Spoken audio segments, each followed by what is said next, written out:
जगत में सब मंगलमय होए। इस धरती के हर प्राणी का मन मंगल मंगल मंगल।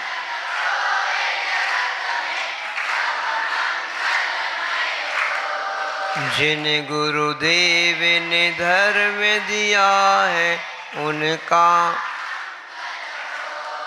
जिस जननी ने जन्म दिया है, पाला पोसा और बढ़ाया उस पिता मंगल मंगल।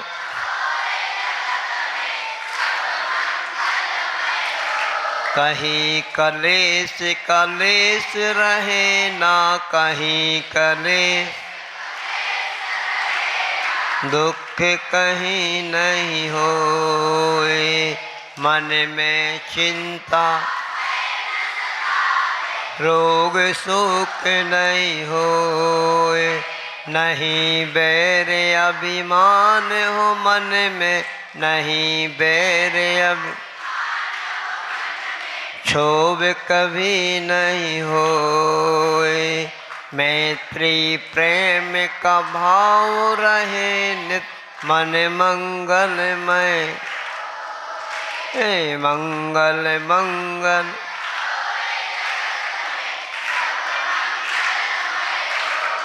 मन का सब संताप मिटे अरु मन का सब अंतर उज्ज्वल होए। राग देश और मोह मिट जाए, राग देश आत्म निर्मल होए।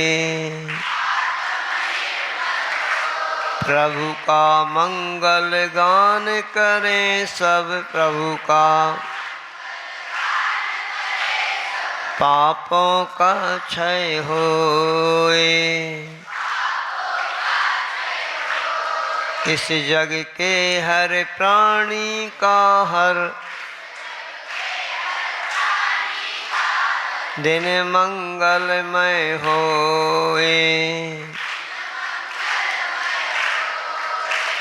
गुरु हो मंगल प्रभु हो मंगल, गुरु हो मंगल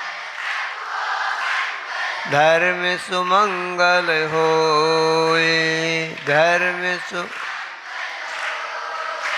माते पिता का जीवन मंगल, माते पिता का परिजन मंगल होए। जन का मंगल गण का मंगल, जन का मन का मंगल होए। इस धरती का कण कण पावन औ सुमंगल होए। मंगल मंगल होए जगत में मंगल।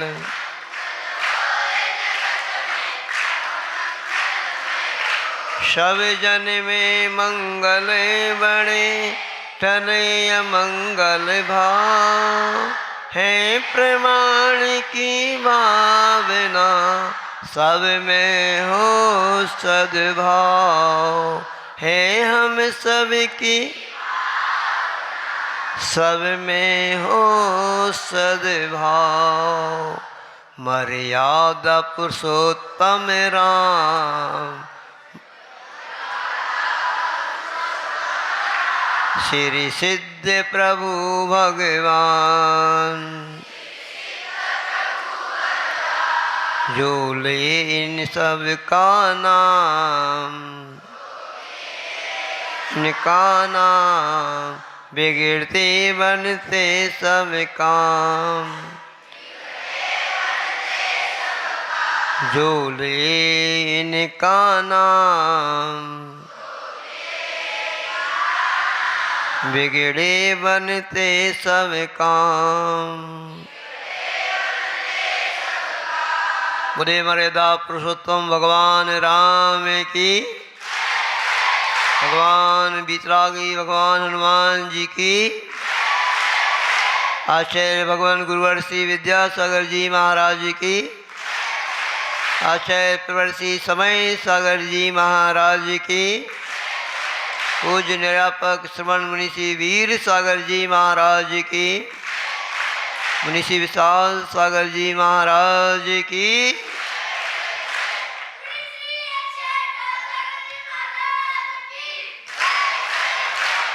देखिए, इस रामायण राम कथा में आप सभी लोग प्रतिदिन सुन रहे हैं। अभी 5-6 दिन से अब लगातार युद्ध चल रहा है।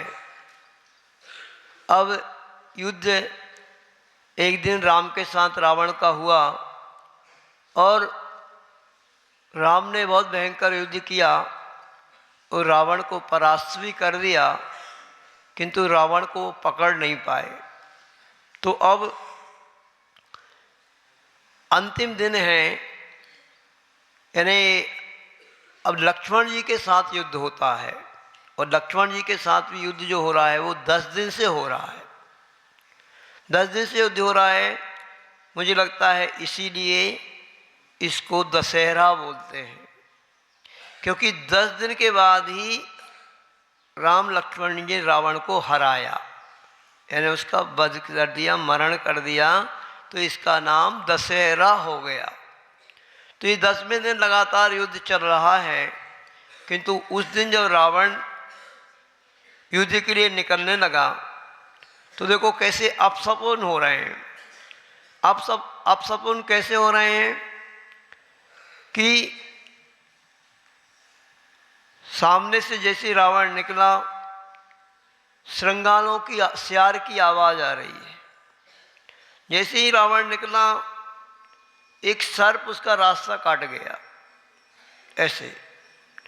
और जैसे ही रावण निकलता है, उसको कहते हैं कि उसी समय वहाँ पर रावण को छींक हुई, छींक। और वो छींक के बारे में यहाँ पे बताया है, इसमें भी आप थोड़ा ध्यान देंगे। छींक हमेशा ही अशुभ नहीं होती, किंतु किस दिशा में हुई है इसका यहाँ पे बताया है शगुन शास्त्र के अनुसार।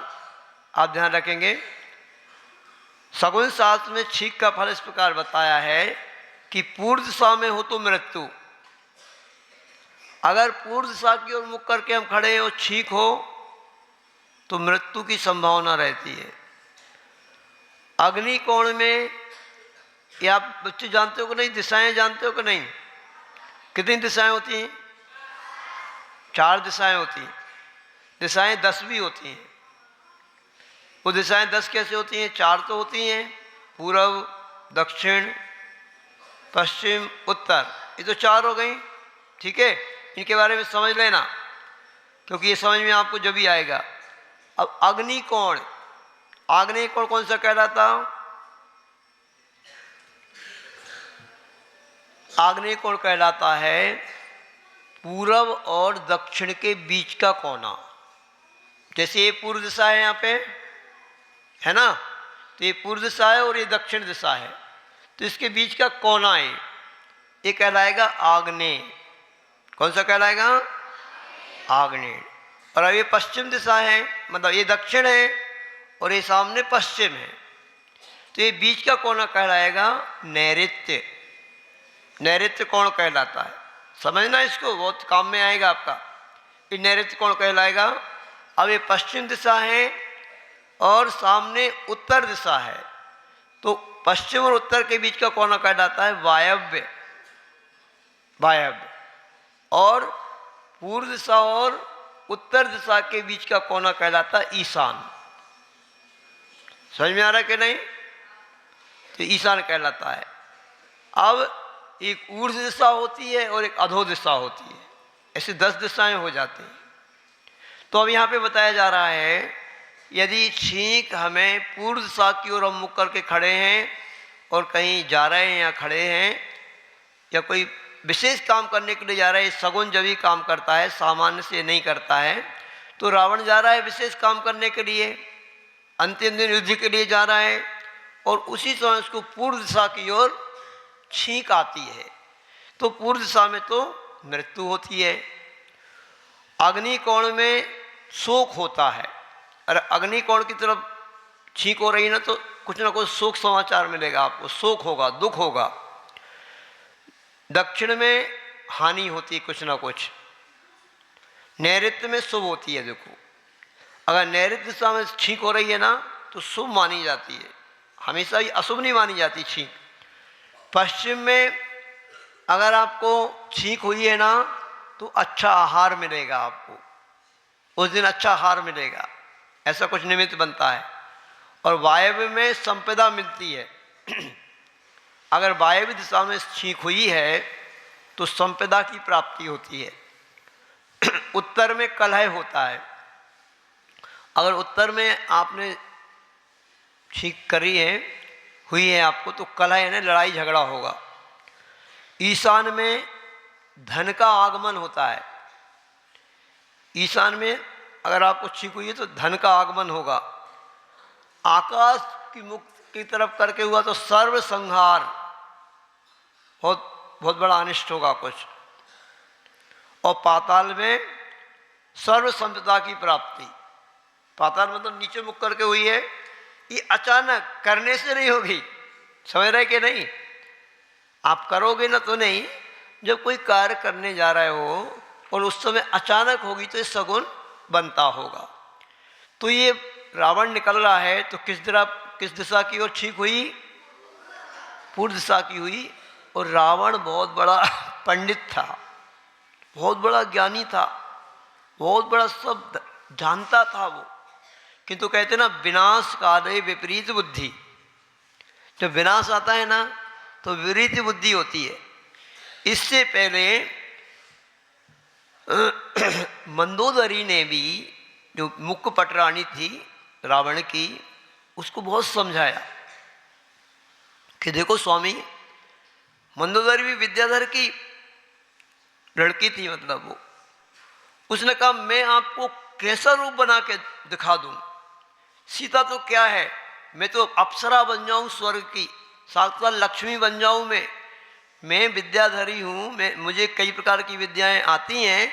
मैं जैसा स्त्री का रूप बनाना चाहो मैं ऐसा रूप बना करके आपको संतुष्ट कर सकती हूँ, किंतु आप सीता को वापस लौटा दीजिए। किंतु रावण ने कुछ नहीं माना और कहती है, तू 3 खंड के स्वामी की स्त्री है, तू गिड़गिड़ाती है। मैं सबसे बड़ी बात देखो, इतना भयंकर युद्ध हो रहा है ना, तो रावण को भी ये लगने लगा था कि जरूर ही राम लक्ष्मण कोई महापुरुष हैं। और रावण मन ही मन में सोच भी रहा है। यहाँ पे वर्णन दिया है कि रावण ने मन में विचार किए, जब मंदोदरी ने समझाया कि देखो मैंने किया तो गलत है, मुझे सीता को वापस लौटा देना चाहिए।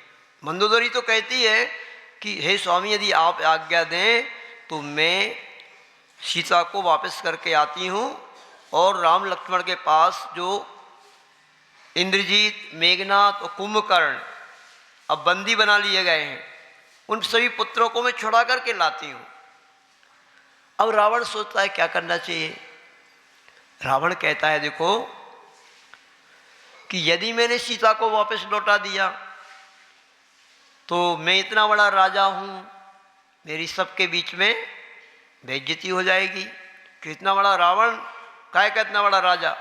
राम लक्ष्मण भूमि गोचरियों से डर गया, ये तो विद्याधर था। तो उसको ये भय सता रहा था कि मैं कैसे वापस कर दूं सीता को। तो फिर उसने एक मन में एक विचार ठाना कि मैं एक काम करता हूँ, राम लक्ष्मण को युद्ध में बंदी बनाऊंगा, मारूंगा नहीं, और बंदी बना करके उनको जीवित पकड़ करके लाऊंगा, और फिर इस तरीके से मेरे युद्ध में जीत भी हो जाएगी और मैं बाद में सीता को ससम्मान वापस कर दूंगा, तो इससे मेरी बेइज्जती भी नहीं होगी। ऐसा उसने मन में सोच करके, और अब वो युद्ध के लिए निकलता है। भयंकर युद्ध होता है। जैसे ही पहले तो राम से हो रहा था, फिर लक्ष्मण के साथ युद्ध होने लगा। तो अब देखो, क्योंकि ये तो आपको मैंने कल बताया था कि राम को भी और लक्ष्मण को भी देवोपुनीत विद्याएं प्राप्त हुई थी। राम को कौन सी विद्या प्राप्त हुई थी? सिंह वाहिनी, मतलब राम का जो रथ रहता था अब वो विद्याओं के माध्यम से बना था, और विद्या रूपी 2 सिंह उस रथ को खींचते थे। ऐसे रथ पे राम जी बैठते थे और ऐसे निकल करके युद्ध के लिए जाते थे। और रावण जो जाता था, रावण का रथ तो अद्भुत होता था।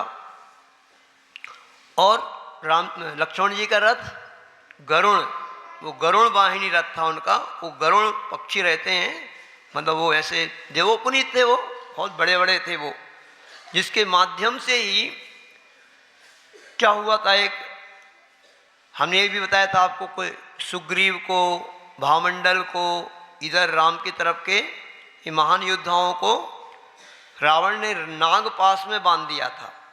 यानी कोई देवोपुनीत, यानी वो भी बाण होते हैं, जैसे आपने देखा होगा जब किसी बच्चे ने, जब हनुमान जी को भी बांध दिया था लंका में, ऐसे ऐसे कस दिया था, ऐसे रामायण में देखा होगा। तो ये बाण होते हैं देवोपुनीत, या विद्याओं के माध्यम से ऐसे कर देते, तो उनको ऐसे बांध दिया था। तो जैसे ही ये लक्ष्मण जी को गरुण विद्या प्राप्त हुई, गरुण जो होता है नागों का दुश्मन होता है, तो ये गरुण विद्या प्राप्त होते ही बस उनके अपने आप ही वो बंधन टूट गए। किसके? भामंडल के, सुग्रीव वगैरह के।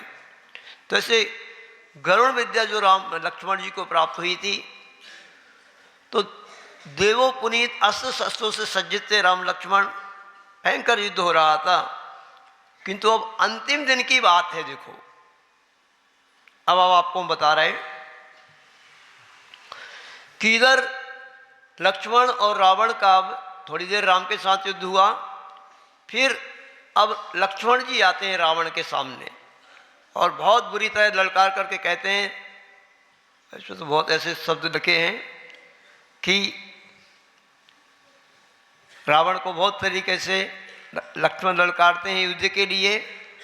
और जब रावण भी गुस्से में भर करके लक्ष्मण जी के सामने आता है, और अब वो कैसे आता है, अब रावण बहुरूपणी विद्या से एक रथ बनाता है जिसमें 1000 हाथी उस रथ को खींच रहे हैं। थोड़ा सा आप कल्पना करेंगे, थोड़ा आंख बंद करके बैठ जाओ सभी बच्चे, तो और आनंद आएगा। बिल्कुल इस दृश्य को आप लाइव देखो, समझ लो। इधर राम बहुत सुंदर देवोपुनीत रथ पर, जिसमें 2 सिंह उस रथ को खींच रहे हैं, और राम सैकड़ों अस्त्र शस्त्र का पीछे वो बाणों का वो लगाए हुए हैं, धनुष हाथ में लिए हुए हैं, भयंकर युद्ध कर रहे हैं। और लक्ष्मण के हाथ में भी जो गरुण वाहिनी विद्या है, देवोपुनीत अनेक अस्त्र हैं, एक बहुत अच्छी एक गदा है, और रावण के हाथ में हल है एक, और ऐसे युद्ध चल रहा है। और उधर से रावण 1000 हाथी जिस रथ में जुटे हुए हैं उस रथ को खींच रहे हैं। ऐसा रावण उस रथ में बैठ करके लक्ष्मण जी के सामने आता है। दोनों तरफ से भयंकर अस्त्र शस्त्र चल रहे हैं। इधर से रावण चला रहा है तो उधर से लक्ष्मण जी चला रहे हैं। महा घनघोर घमासान युद्ध चल रहा है। और क्या होता है कि लक्ष्मण जी ने एक देवोपुनीत बाण चलाया और रावण का एक सर कट करके गिर गया नीचे। कि तो जैसे ही एक सर गिरा, 2 सर बन गए, 2 सिर बन गए उसके। लक्ष्मण जी ने 2 सिरों को काटा, 4 सिर बन गए। ऐसे जितने जितने वो काटते जाते उतने और उससे दूने बनते जाते, ऐसे सिर बन रहे हैं। आप लोगों ने सुना होगा कि रावण के 10 सिर थे, क्योंकि उसका नाम क्या था? दशानन, 10 नहीं थे उसके। रावण का तो एक ही सिर था और रावण एक ही था, किंतु ये उसने जो बहुरूपणी विद्या सिद्ध की है, इसके कारण से उसके ये बहुत सारे सिर बनते जा रहे हैं। बहुत मुश्किल पड़ रहा है, कितने सिरों को ऐसे बिल्कुल लक्ष्मण जी काटते जा रहे हैं उसके सिरों को, किंतु वो और सैकड़ों नहीं हजारों सिर बनते जा रहे हैं। अब क्या किया जाए? जब ऐसे भयंकर युद्ध चल रहा है उधर से, तो रावण भी बाण पे बाण चढ़ाए जा रहा है। इधर से ऐसे कहते हैं हजारों भुजाएं बन गई रावण की और हजारों नहीं असंख्यात सिर बन गए। अब क्या करें? बड़ी दुविधा चल रही है। और उस समय जब ये युद्ध चल रहा था कि उसी समय अब रावण के पास एक प्रमुख महान अस्त्र था, उसको बोलते चक्र। चक्र रहता है एक, उस चक्र को रावण याद करता है। जब भयंकर युद्ध चल रहा है, अब नहीं कुछ हल निकल रहा है, अब उस चक्र के बारे में देखो कैसा था वो चक्र। ऐसा चक्र मोतियों की झालर से युक्त था, स्वयं देदीप्यमान था, दिव्य था, वज्रमय मुख से सहित था, महाअद्भुत था, नाना रत्नों से जिसका शरीर व्याप्त था, दिव्य मालाओं और विलेपन से सहित था, जिसकी धारों की मंडलाकार किरणें अग्नि के कोट के समान जान पड़ती थीं, बैडोर मणि से निर्मित 1000 आरों से सहित था। ऐसा चक्र जिसका देखना कठिन था।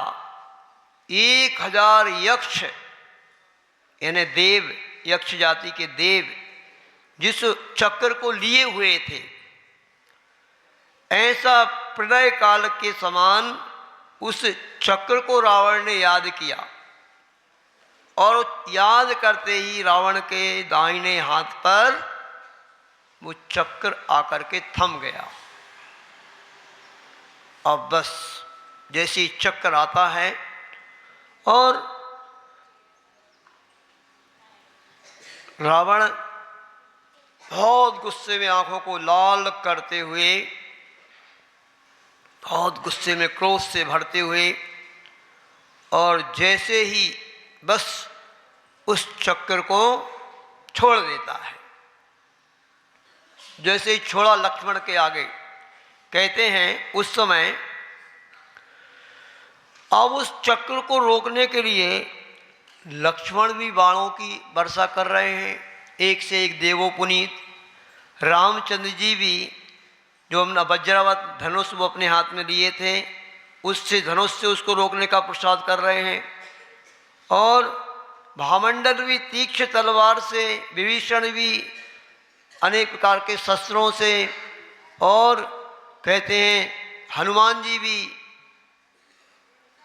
गदा से, सुग्रीव वो विभीषण त्रिशूल से, जितने भी बड़े बड़े सेनापति थे वहाँ पे सब थे, योद्धा थे, सब उस चक्र को रोकने का प्रयास कर रहे हैं। किंतु बस आप कल्पना करो, इतना 1000 आरों वाला छत्र घूमता हुआ आया और सीधे जाकर के लक्ष्मण जी के सामने गया वो, और सभी आश्चर्यचकित थे। उस चक्र ने 3 परिक्रमा लगाई और वह चक्र लक्ष्मण जी के हाथ में आ गया।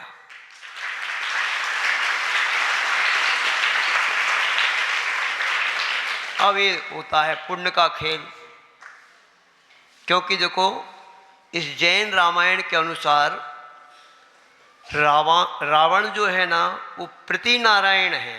कौन है? प्रतिनारायण। और लक्ष्मण जी नारायण हैं, नारायण पद के धारी हैं। जैसे कृष्ण नारायण पद के धारी थे ना, ऐसे लक्ष्मण भी नारायण पद के धारी हैं। और ऐसा होता है कि प्रतिनारायण पूरे 3 खंड को जीतता है, सभी 16,000 राजाओं को।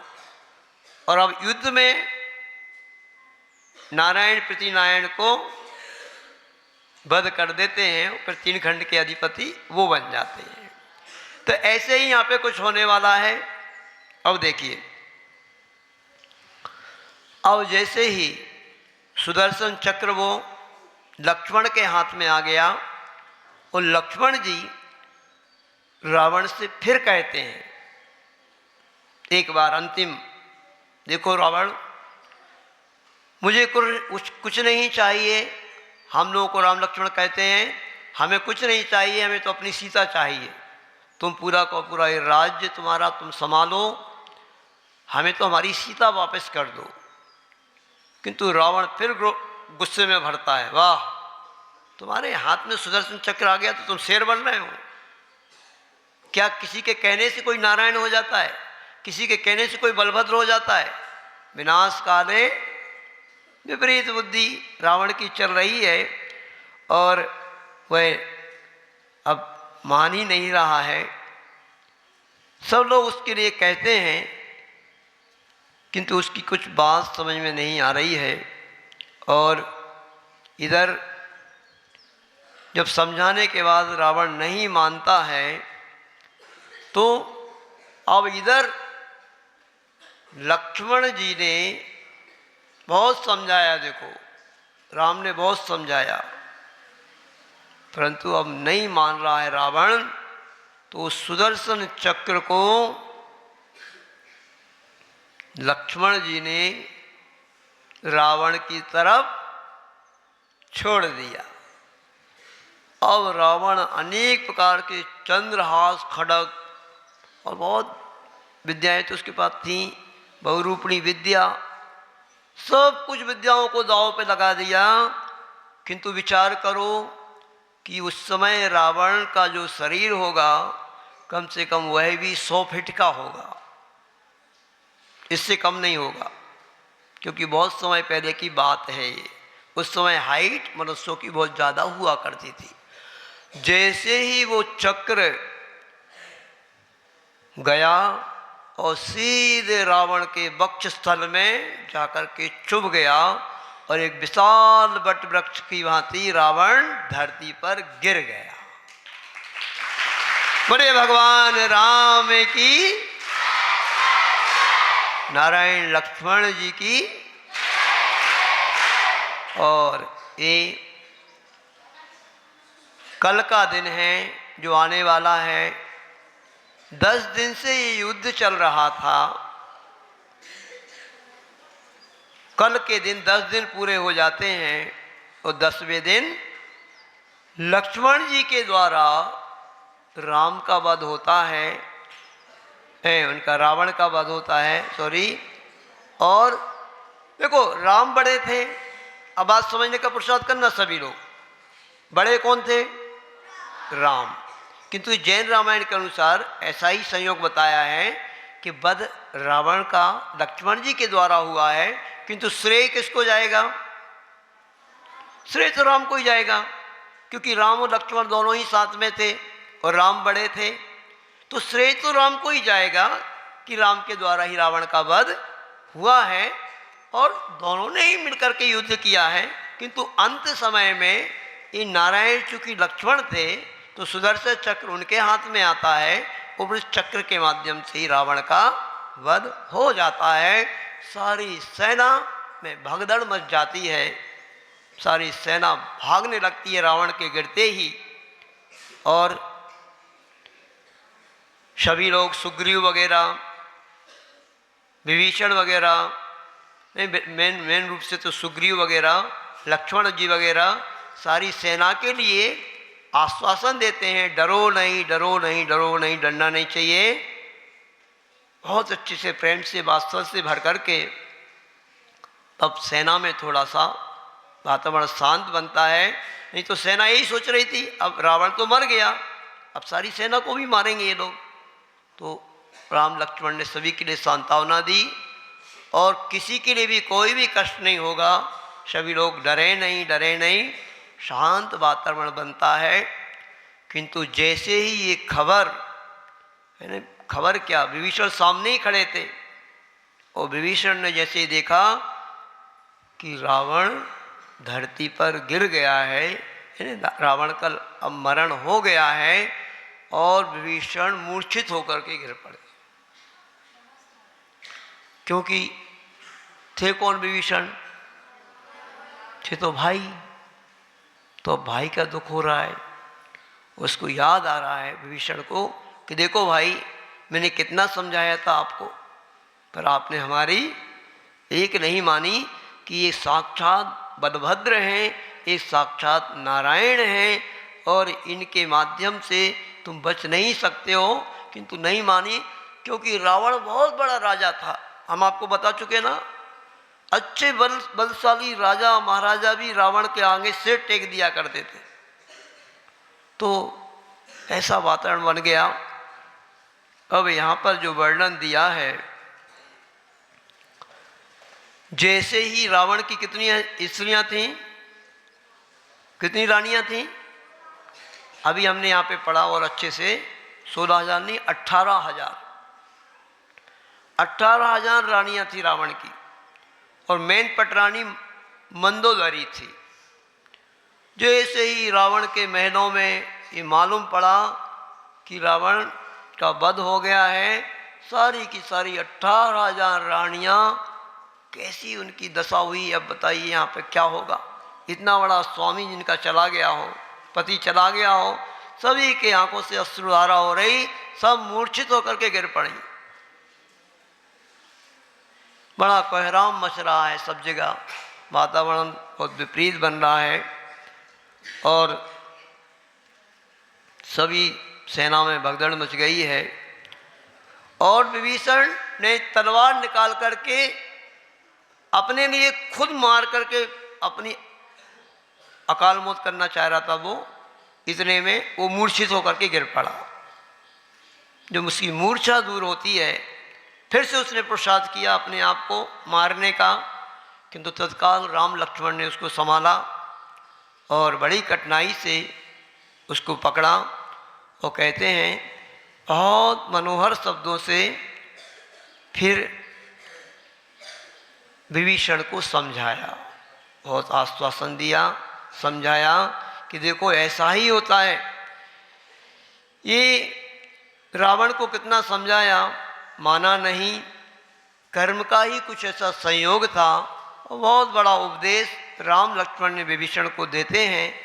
जब कहीं थोड़ा सा विभीषण संतोष को प्राप्त होता है और क्या दृश्य अब वहाँ पे चल रहा है, रानियाँ कैसे बिलख रही हैं और पूरे लंका में एक कोहराम जैसा मच गया है, सेना में भगदड़ चल रही है।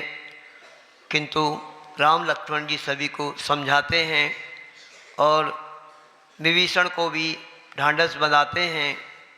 इस तरीके से ये रावण का वध हो जाता है और एक खुशी की लहर राम की सेना में चारों ओर छा जाती है। एक बहुत बड़ा महोत्सव मनाया जाता है, उत्सव मनाया जाता है। फिर विभीषण निवेदन करता है राम लक्ष्मण जी से कि अब आप चलिए लंका में प्रवेश कीजिए, अब ये राज्य आपका ही है। तो जानते हो राम लक्ष्मण क्या कहते हैं? देखो राम लक्ष्मण कितने महान थे। अब सबको ये शिक्षा लेना है, आप सभी को राम लक्ष्मण जैसे बनना है ना, तो बेटा उन जैसे गुण आपको प्राप्त करना पड़ेंगे। राम लक्ष्मण क्या कहते हैं? देखिए विभीषण जी, अयोध्या के राजा भरत हैं, हम लोग अभी कोई राजा नहीं है, ना हमें आपका लंका का राज्य चाहिए। और लंका का राज्य विभीषण को देते हैं और विभीषण का राज्याभिषेक राम लक्ष्मण कर देते हैं और राजा विभीषण को बना देते हैं।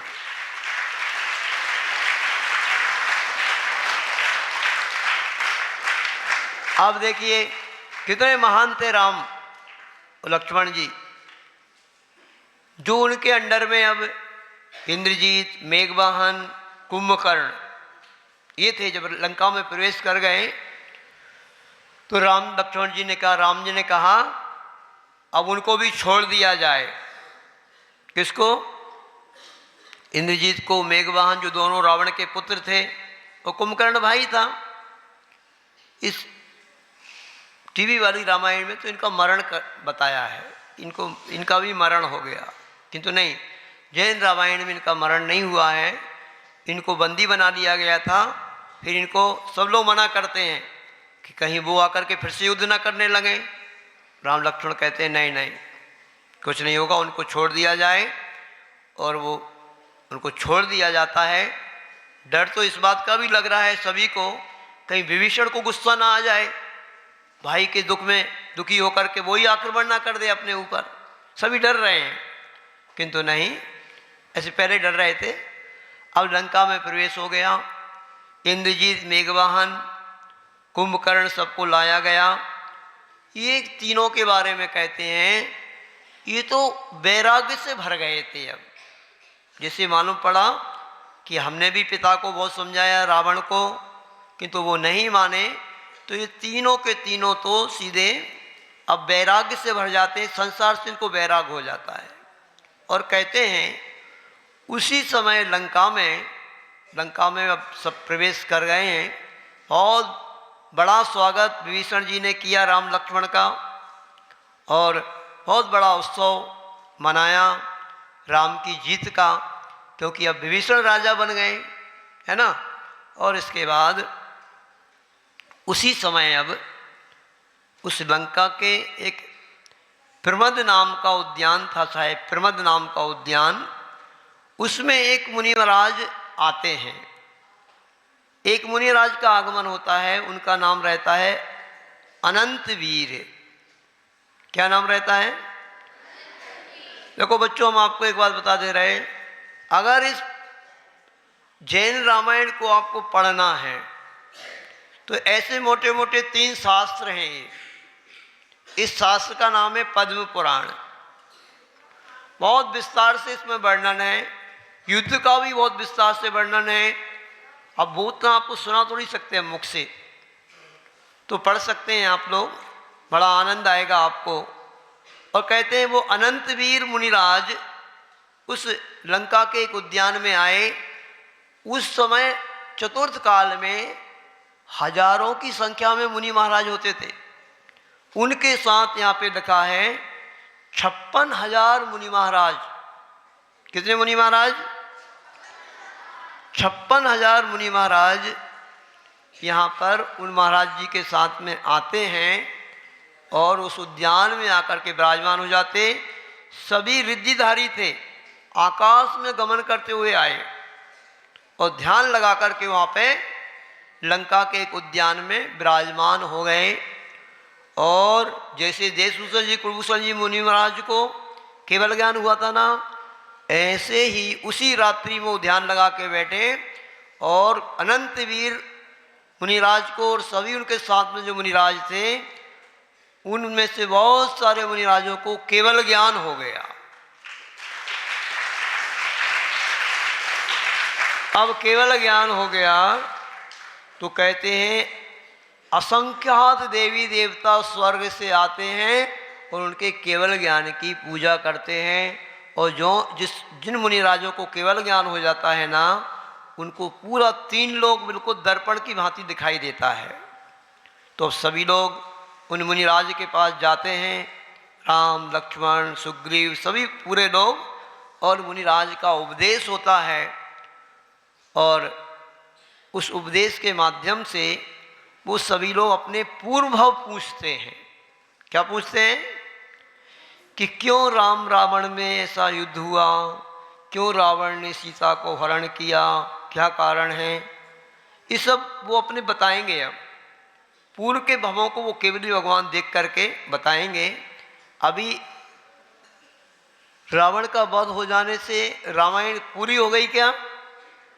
क्यों भाई, पूरी नहीं हुई ना अभी तो रावण का वध हुआ है। अब राम लक्ष्मण बहुत समय तक रहेंगे अभी लंका में, लगभग बताया है यहाँ पे 6 वर्ष तक रहेंगे वहाँ पे, 6 साल तक वहीं पे आनंद से। अब क्योंकि इतना बड़ा जीत हुई है, विभीषण राजा बन गया, अब तो कोई दिक्कत ही नहीं है। ये राजा जैसे तो इन्हीं को मान रहा है वो, तो भले उसको राजा बना दिया गया, तो बड़े ठाठ से उस लंका में 6 वर्ष तक रहते हैं। 6 वर्ष के बाद फिर उनको कोई कारण बनता है, बताएंगे आपको, कि अयोध्या की याद आती है, अपनी माँओं की याद आती है, तो फिर वो अयोध्या जाएंगे। पर अयोध्या में क्या होगा ये वर्णन अब सामने आएगा। फिर वो सीता का अपवाद कैसे होगा वो बात आएगी। फिर सीता को राम वन में छुड़वा देंगे तो लव कुश का जन्म होगा। फिर सीता की अग्नि परीक्षा होगी। वो सारी बातें अभी आएंगी सामने आपके। तो सुनना है नहीं, कभी सुनना है ना बच्चों को, कि सीता की अग्नि परीक्षा कैसे हुई, लव कुश का जन्म कैसे हुआ, ये सब आगे वर्णन बहुत आने वाला है, तो आपको सुनाएंगे अच्छे से, ठीक है। अब आपको यही समझना है सब बच्चों को, मेन बात इस रामायण का उद्देश्य हमारा यही था आपको सुनाने का। कल दशहरा आने वाला है। देखो आज से लगभग कितने हजारों वर्ष पहले, ध्यान से सुनो अब सभी बच्चे, राम लक्ष्मण जी ने रावण का वध किया है। रावण का वध हो गया, उस समय हो गया। अब जो आज लोग अभी भी रावण को मारते हैं, वो जलाते हैं, पुतला जलाते हैं, ये बहुत गलत है। रावण का पुतला जलाना या किसी का भी पुतला जलाना, समझ लो उस व्यक्ति को ही जलाना है। एक मनुष्य हत्या का दोष लगेगा जो व्यक्ति रावण के पुतले को जलते हुए देख करके खुशी मनाएगा, हंसेगा, क्योंकि आप उसको मरता हुआ देख रहा है, जलता हुआ देख रहे हो, तड़पते हुए देख रहे हो और आप खुशी मना रहे हो। जबकि हमने आपको बताया कि रावण, वो तो उस समय एक प्रसंग बना, उसने गलती की थी तो राम के द्वारा उसका वध हुआ, किंतु हजारों वर्षों के वर्ष भी हम उसको मारते जा रहे हैं अभी, तो उसमें हमें भी पाप लगता है। खुशी मनाइए आप कि हाँ ठीक है, रावण का आज के दिन वध हुआ था, तो खुशी मनाने में आप कोई बात नहीं, मिठाई खाइए आप, और गरीबों को भी मिठाई बांटिए कि आज राम की जीत हुई थी, ये बात अलग है। किंतु रावण को जलाना और उसको, उसमें कितने सारी पटाखे लगाते हैं, कुछ कुछ लगाते हैं, उसकी हिंसा करते हैं, उसके माध्यम से बहुत हिंसा होती है। पटाखे फोड़ने से भी बहुत हिंसा होती है। कितने बच्चे पटाखे नहीं फोड़ते हैं? सभी फोड़ते हो। सुनो हमारी बात, अभी अब दशहरा आने वाला है कल, इसके बाद दिवाली आने वाली है। पटाखा फोड़ना महान पाप है। पटाखे फोड़ने से क्या होता है, किन्हीं किन्हीं बच्चों के मुख जल जाते हैं, किन्हीं किन्हीं बच्चों के हाथ जल जाते हैं, किन्हीं किन्हीं बच्चों का तो मरण ही हो जाता है, और कहीं कहीं मकान जल जाते हैं, फसलें जल जाती हैं, बहुत बड़ी हानि होती है पटाखा चलाने से। इसलिए पटाखा नहीं चलाना चाहिए किसी को भी। और उस पटाखे की आवाज़ से गायों के, भैंसों के, पक्षियों के गर्भ गिर जाते हैं, उनके पेट से गर्भ निकल करके बाहर आ जाता है, मर जाता है। ऐसी बहुत हानियां होती हैं। सभी बच्चे संकल्पित हों, ऐसा महान पाप हम नहीं करेंगे, हम पटाखे नहीं चलाएंगे। यहाँ पे भी पटाखे चलाते हो आप लोग? अरे क्यों नहीं, यहाँ पे तो भी मिलते तो होंगे पटाखे। तो दिवाली पे तो घर जाओगे ना? दिवाली की छुट्टी कब से होने वाली है? 17 तारीख से। वो दिवाली है कब? 21 की। तो फिर दिवाली पे घर जाकर के तो पटाखे चलाओगे। हम आप सभी से कहना चाहते हैं, अगर हमारी बात आपको सही लगे तो इन पटाखों के चलाने से इतनी महाभयंकर जीवों की हिंसा होती है, इतना पाप लगता है पटाखे चलाने वाले व्यक्ति को कि साक्षात नरक में जाकर के उसके पटाखे फूटेंगे। झूठ नहीं समझना आप, क्योंकि हजारों लाखों चिड़ियाँ, पक्षी मर जाते हैं उसकी आवाज़ से। कहीं भी एक पीछे जो खदान खुद रही ना, जो उसका बम विस्फोट होता है, वो ब्लास्टिंग होती है, कैसी आवाज़ आती है। किसी के भी कान अपने भी फट सकते हैं, ब्लास्ट वगैरह होता है तो। कितनी बड़ी बड़ी आवाज़ें, बहुत हानि होती है पटाखा चलाने से। सभी बच्चों से कहेंगे पटाखे कोई भी नहीं चलाना। उतने पटाखे जितने रुपयों के तुम चलाते हो ना, उसकी अच्छी मिठाई खरीदो, फल खरीदो, अपने लिए अच्छे कपड़े ले लेना, तो पहनोगे साल भर। पटाखा चलाने से क्या होगा? क्षणिक मजा आता है, बस हो गया। और लाखों करोड़ नहीं, अरबों के पटाखे इस भारत में फूट जाते हैं। कल दशहरे पे भी फूटेंगे, पर महान पाप है। चलो, इतनी बड़ी हमने पटाखों के बारे में हानि आपको बता दी। अब कौन कौन बच्चे नियम लेना चाहते हैं कि हम पटाखे नहीं फोड़ेंगे? मतलब वही हो गया, देखो कोई भी बच्चे हाथ ऊपर नहीं खड़े कर रहे हैं, इसका मतलब यही, हाथ ऐसे खड़े करने से भी कोई मतलब नहीं है, ईमानदारी से करना तो कोई मतलब है। मतलब यही हो गया कि आप सबको तो हिंसा करना ही है। इसलिए अब अगर ऐसा करोगे ना, तो हमारा मन अब सिर गर्म हो रहा है कि आपको कुछ नहीं सुनाए फिर हम, क्योंकि तुम्हें सुनाने से कोई मतलब नहीं है। आपको पंच मंजूर, पंचायत मंजूर, नाली वहीं से बहेगी। बेटा बचो, मैं कह रहा हूं इन पटाखों को फोड़ने से बचो। चलो हमारे कहने से आप, मैं कह रहा हूं कि इस साल कोई भी पटाखा नहीं चलाएगा। इस साल के लिए हम बोल रहे हैं आपको, बस फिर आपको अच्छा लगे, देखना तुम्हारे हजारों रुपए बचेंगे। उन्होंने हजारों रुपए के जो पटाखे चलाते ना, उससे आप अच्छे कपड़े खरीद लेना, अच्छी मिठाइयाँ खाना, अच्छे फलों को खाना, अच्छे उनका यूज करना। बोलो समझ में आ रहा कि नहीं आ रहा? इतनी बड़ी रामायण आपको हमने सुना दी, और उसमें रावण को कैसा फल मिला जानते हो? एक मिनट हाथ नीचे करो। रावण मर करके कहाँ गया? रावण सीधा नरक में गया है। कहाँ गया? नरक में गया। और कौन सा व्यसन कहलाता है रावण ने जो सीता का हरण किया? परस्त्री सेवन नाम का व्यसन है। तो इन सातों व्यसनों से बचना है, यदि नरक जानों से आपको बचना है सभी बच्चों को, तो इन व्यसनों से भी बचना। और ये पटाखे चलाना कौन सा व्यसन है? शिकार व्यसन है। शिकार, कितने सारे जीवों का शिकार हो जाएगा, मरण हो जाएगा इन पटाखा चलाने से। महान पाप का संचय करके आप जितने भी व्यक्ति पटाखे चला रहे हैं ना, असंख्यात जीवों को मारने वाले सिद्ध हो गए, आप मारोगे। अब बोलो थोड़ा बहुत समझ में आ रही कि नहीं? तो चलो अब इस दिवाली पर और कल दशहरे पर, यानी दिवाली पे कौन कौन पटाखे नहीं चलाएंगे बताओ?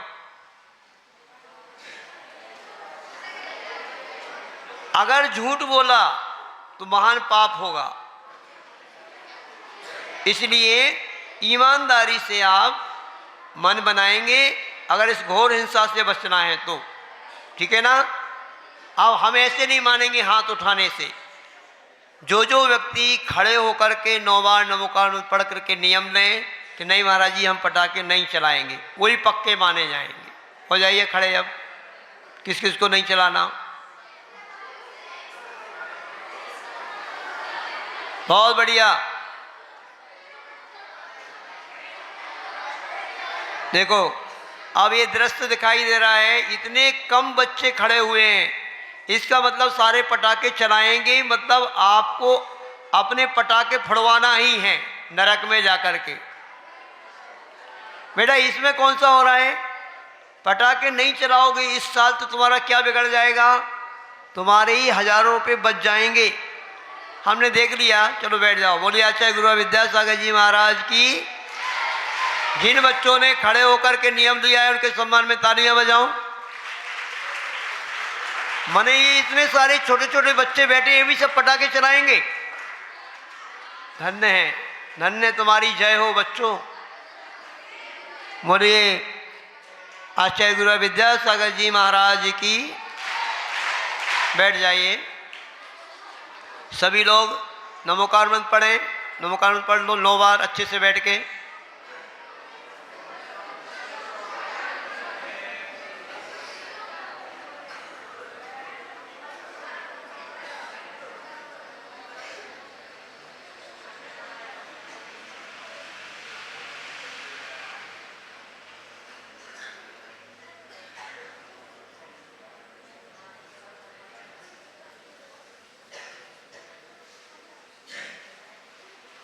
हम्म